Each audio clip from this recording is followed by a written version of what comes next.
Hey guys, I'm Kate. Welcome back to my channel, and in today's video you're going to see my vlog of / review of Brandon Sanderson's free lecture series on YouTube all about writing. I'm gonna go ahead and pull this up so you can see it. Brandon Sanderson, not Brando Sando, which is what I wanted to type. He's currently sitting at 136,000 subscribers on YouTube. Sorry for clicking on your nose, Brandon. If you go to his playlist section, he has his 2020 creative writing lectures at BYU.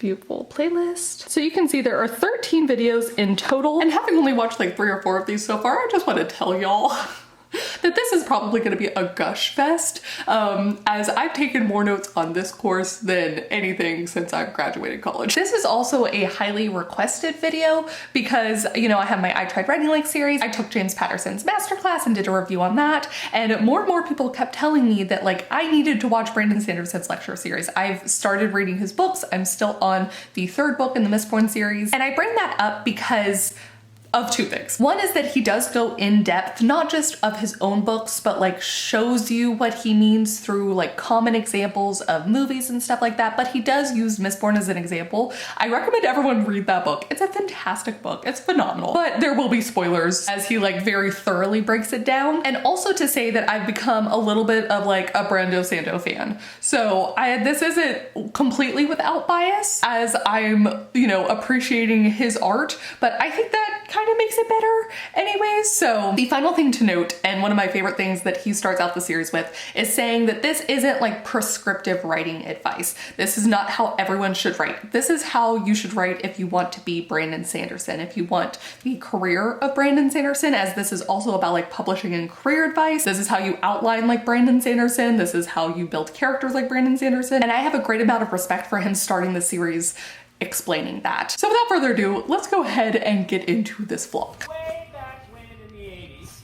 So reviewing my notes from this first lesson, I think the big thing is just this is like the normal introduction stuff, right? There were a couple tidbits I loved, like 1 out of about 20 of Brando Sando's students have gone full-time professional writer or working professionally in the publishing field, and surrounding, you know, finding a day job that doesn't mentally tax your writing brain. I think his example is that he worked night shifts at a hotel so that he could keep his creativity going. What does writing consistently mean?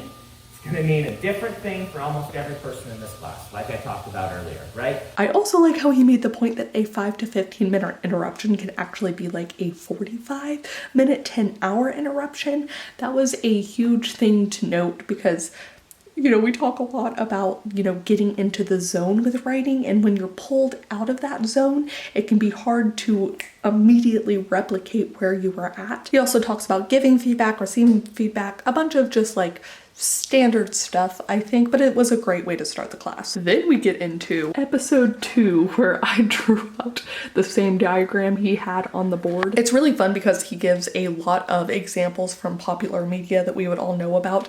It feels very reminiscent of a lot of other writing advice books I've read, where the point is that they're trying to give you examples that you can use as a reference. But what I really loved about this one was we were talking about basically like why plots work. And he breaks it down into promise, progress, and payoff, to the point that the payoff, there's a quote he has, and I don't know if I got it exact. I've heard the boyfriend reference it at work since he's been watching alongside me, where it's like, if you promise the reader a car at the end, and you've been promising them a car this whole way, if you're gonna have a twist, you still need to give them the car, or you need to give them like a car and something else, or you need to work to convince them that what they actually want isn't a car, it's a frickin' plane, right? If you make the promise, you gotta do the payoff. And it's just something that's so applicable to other parts of our life where our expectations are at a certain place, and if those expectations,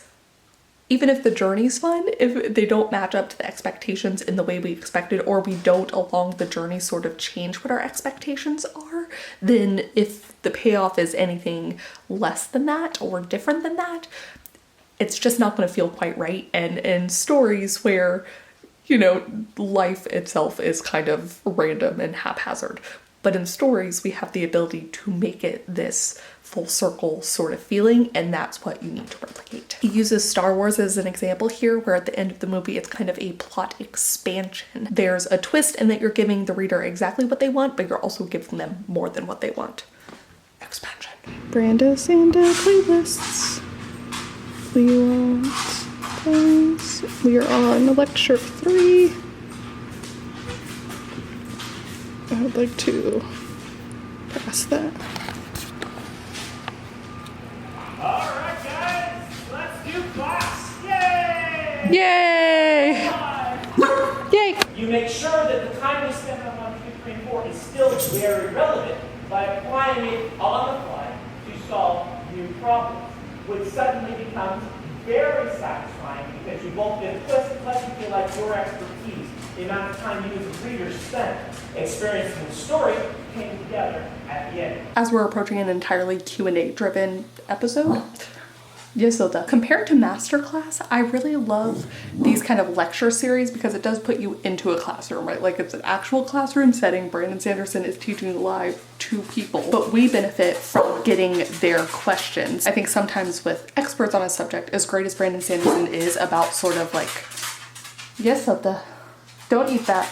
As great as Brandon Sanderson is at explaining things on a more like beginner level, there's still inevitably questions that actual beginners would be better at asking, and so it's nice to have that immediate question and then response. So we're approaching the Q&A episode, but then also 2020, the year that this series was filmed, we had the entire shutdown and schools closing because of Corona, so it's gonna be interesting to see. I'm pretty sure he starts teaching just to a camera at some point. I'm really curious how that's going to sort of affect the user experience. It would also be interesting, and I don't know that he's obviously gonna answer this, but like to pick his brain, because of course his YouTube channel sort of started ramping up this year, especially. He's always sort of posted the lecture series, but now he's doing a lot of individual content signings and stuff like that. So would he have ever done this were it not for COVID? Anyways, let's flip to an entirely new page and get to work. We're going to answer questions! Yay! So if you try to get rid of all potential red marks that anyone could have against your book will probably turn out to be bland and uninteresting, and nobody will love it. As we are about to do the world building episode, which is literally all I'm concerned with in the next 3 days or so, I am hoping this will help illuminate some of this for me. For NaNoWriMo and for Project Death specifically, there's some amount of struggle in the world building, and that it has to be all self-contained in one novel, so I have to give enough fun stuff to get people hooked on my world, which if you're anything like me, having death as a character, having a religion surrounding this death is like very cool, but that can't be it, right? So I gotta build the world up. The other fun thing though with like Meridian maps and having 5 books to explore this world is that you also feel like you have to stay by the rules you stick to in the first book while also ramping it up in every next book, raising the stakes, not just for the characters, but for the world as a whole.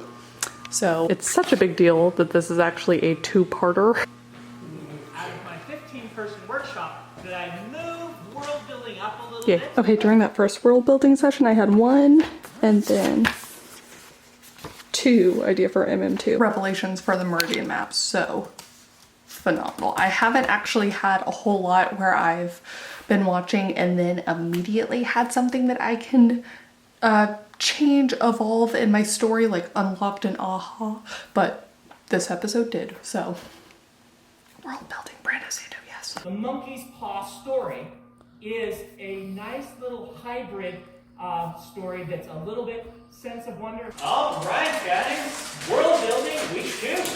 Woohoo! The fun stuff. At this point, I'd basically already taken 11 whole pages of notes on this course. Brandon Sanderson has an entire like wiki page dedicated to him and his books and stuff. So Brandon Sanderson's like laws of magic are written elsewhere, but I appreciated hearing them with him explaining it. One of my favorite things that he made a note of is that even if your purpose in a particular scene is to show how the magic works, it must always be advancing something else. That way it's not so in the face of the reader that like this is the magic lesson. It's like, no, this is the magic plus some of the world building, or this is magic plus like character growth. Yes. And I also really loved the audience involvement in the second world building episode as they were kind of differentiating between physical and cultural parts of world building and then doing this fun sort of writing exercise, I guess, where you're twisting some of the premises on their heads. It's a very fun watch. I think it would be fun to do and just sit down and do it yourself. But we'll actually see upcoming when I attempted one of the in-class exercises. All right, I got my breakfast burger, my dogs. And we are going to watch the guest lecture on short stories. Short stories are about delivering a specific emotional content. Oh. She's giving us like an in-class assignment where we're about to attempt some flash fiction here. Their actions. What are they doing? Okay. She said the goal is to get this done in 3 sentences. Bonus points if you can get it done in 1. And she makes the point that it doesn't have to be a long sentence. So it's nice to already be putting into action how to shape into a short story. Okay, we'll play on. Okay. So you have 3 minutes. That's a minute per What? sentence. Oh, well, I like how they did that. Okay, I will pause.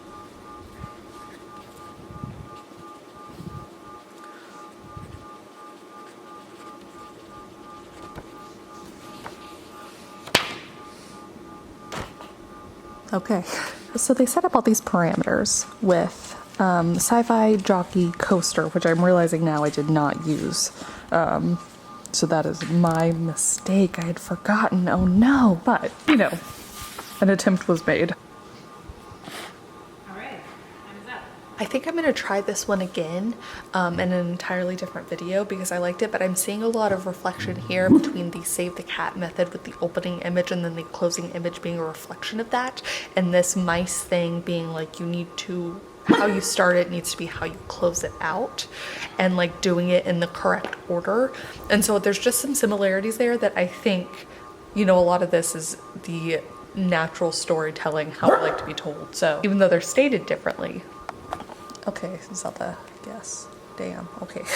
So characters have 2 parts. As you can see, the Christmas tree's now up. I think we've done 2 holidays with me trying to watch this. So a few more of my favorite things that he covers is something that I've eternally struggled with when writing fantasy, which is where do you draw the line between things that people know in our world versus what they should know or have in your new made up fantasy world, right? And he gives an example of like talking about putting your feet up on the ottoman, which came from the Ottoman Empire, which is very ingrained in our world. Can you say it's the straw that broke the camel's back? Are certain sayings from our world applicable? Because of course there probably are camels in this world and there's straw, and why wouldn't that be a phrase over there? And he basically makes the point that whenever you're using these phrases or using things, you're basically weighing the odds that some amount of readers are going to be pulled out of your story. That is never your goal. That is antithetical to your goal as a writer. But then for him, he loves the phrase homicidal hat trick, even though a hat trick comes from our world, but he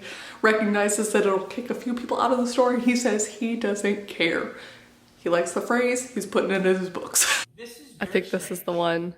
We're going to do our best. Aha! His final 2-parters are on publishing. He starts off with traditional publishing, and then the second episode of sorts is on indie publishing, and he makes the point that he actually was going to have guest lecturers for the indie one, but because of COVID he was not able to do so, so he uses their notes throughout it. He does give some advice that at first I was kind of like, nah, but then he said, One of the problems you have with me is it's now been 20 years since I broke in. And so my information, though I try to keep very up to date, is just not going to be as good as people who are selling right now. that was literally one of my notes. And for the most part, I found Brandon Sanderson to be so much better at that than tons of other professional writers or published authors or whatever else. He really seemed to acknowledge that what worked for him at the time probably won't work for other people now, and all of his advice that he gave frequently came with the asterisk that this is what I do, or this is what worked for me in these specific parameters. I did love his conversation about the disappearing mid-list, and I think it's worth watching the entirety of the episode if you're at all interested in publishing. I know Alexa Dunn here on YouTube has talked about that to great effect, but it was also really nice to hear Brandon Sanderson lecture about that and how that kind of came about, and you know, mistakes he thinks publishers specifically are making and maybe the effects going forward and blah, blah. And he also uses himself as an example of like, he only got 1 response to a query ever. And obviously his path to publication ended up being a lot different. It's actually not a way that you really can do it anymore, and he does talk about that. But it was nice to hear someone that we now see as, by any metric, you know, a success, kind of the gold star, like you have freaking done it, say that when they were at this point in their career, they only got one response to a query. And he talks about how even now he thinks he's bad at queries. There are different skill sets that we all have as writers. He also broke down his recent stats for sales. I think this was in the second publishing episode. Only 17% of the books sold in the first 2 months were in the print version. Audio and ebook has really like taken over, and in fact I think in that same stat it was the first time that audio had surpassed ebook for his particular sales, which is, you know, a trend that I've been hearing from everywhere. So just cool stuff. But ultimately I went in on this bit of advice that it was a quote he'd heard. By and large, for every writer everywhere, the best bit of marketing you can do is release another book, or release another good book, and that will speak volumes and people will go back and look at your backlist. So that's the end of the kind of episode by episode, video by video review of Brandon Sanderson's lecture series. I'm gonna reiterate what I've seen all of the comments say, which is that I'll probably just keep putting this on in the background. I'll probably just keep listening to it. I think it's something as writers that you're always learning in this field, right? You're always improving, and there's something, again, I really appreciate about the way that he taught his class and saying very specifically that this is how you do it if you want to be me. Yeah, there was, I guess, like a sense of humility that I appreciated. I don't know that I like the prescriptive stuff quite as much. There's a vibe, I think, with a lot of writing advice. Sometimes it can come off sounding like an asshole. And it just doesn't jive with me. So it was very nice that this was not like that. I'm also thinking as I read more of Brandon Sanderson's books, it'll be really fun to go back and re-listen to this, because he talked about one of his Stormlight Archives books. He has 2 freaking prologues. And he said that he can only do that, of course, because he is now Brandon Sanderson. People will stick around through 2 prologues, and he even admits that it's like a little bit of a slog to get through at first, but of course certain people love it, and he's built up this reputation. So it's just interesting to note all of these things, and much like the few epiphanies I had from Meridian Maps and Project Death while I was listening to the series, I think that that would happen again at different parts. I am excited. I still want to go back through the short story episode where he had the guest lecturer who talked about the kind of mice theory, which I've heard a bunch of. I've kind of seen floating around, I think, from her, people who swear by it. I really enjoyed the exercises that were put into the classes. So yeah, I told you at the beginning of this video it would just end up being a gush fest, and truly that's what it is. I can't think of many cons to this other than like, it's kind of long, but it's like free content. And like, yes, there might be some student questions that you're like kind of not into because you already know, but once again, I found Brandon Sanderson too, even if the question wasn't very good, he had a way of being like, yes, and bringing that around and adding some new stuff to it. So yeah, I loved it. Again, I took like 11 freaking pages of notes. I texted myself a bunch of stuff. Please do comment down below. Let me know if you've read any of Brandon Sanderson's books. Let me know if you have watched his lecture series. Thank you so much to everyone who encouraged me to watch his series. Let me know what your favorite bit of writing advice is, whether that is a specific quote that's inspirational to you, whether that's a specific book, whether it's a masterclass somewhere. I'm going to be taking Neil Gaiman's real soon, and I am exceedingly excited for that. But that is gonna be it for me. Thank you guys so much for watching, and I will see you all very soon with a new video. Bye. And he would feel what? But I've heard the boy, Jesus.